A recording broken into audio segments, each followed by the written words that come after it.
What's up, guys? This is Higgins with Legal Automations. I'm on a quest to try out every filament in every color, and on today's episode we are taking a deep dive into Polymaker's Panchroma PLA in purple. Big fan of Polymaker and their boxes, easy to open, cardboard makes it a little bit easier to break down. The fact that they have used cardboard spools is always, in my book, I enjoy. Let's get that closed and we can take a look at the actual filament. In this case, obviously it comes in this nice reusable bag with easy to open pull tabs, makes it a little bit easier to get opened, and the bags can be utilized for storage if you're in a pinch. Anyway, this is the purple PLA from Panchroma, which again is owned by Polymaker. Nice, beautiful purple color, that kind of thing. Anyway, as you know here with Automations, we always dry our filament for at least 6 hours, so I'm going to go ahead and do that.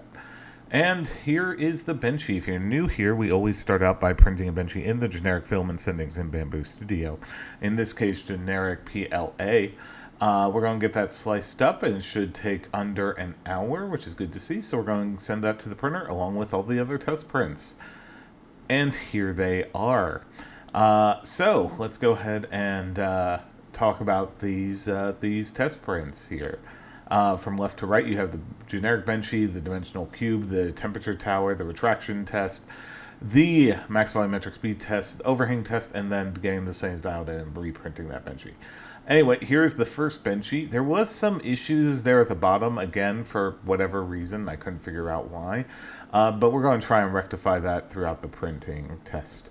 Next up, we have the dimensional cube. This is 40 by 40 by 40 millimeters cubed.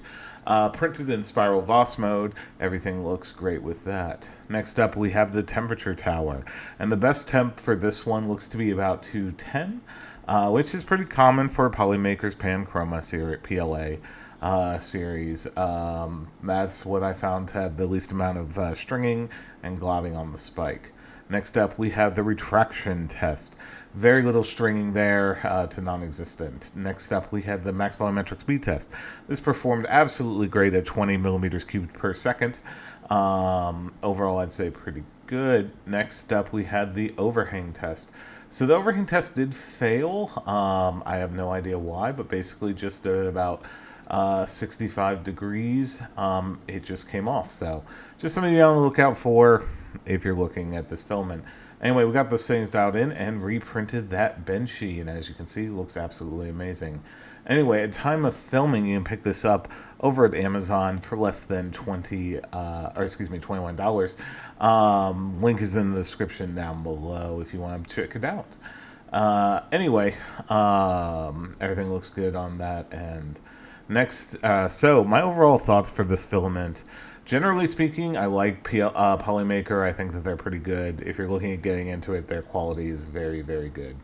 Anyway, that's been Polymaker's Panchroma PLA in purple. If you like this type of content, be sure to leave a like, comment, subscribe. I'm a relatively new channel, and it goes a very long way. Anyway, this has been Higgins for Legal Automations.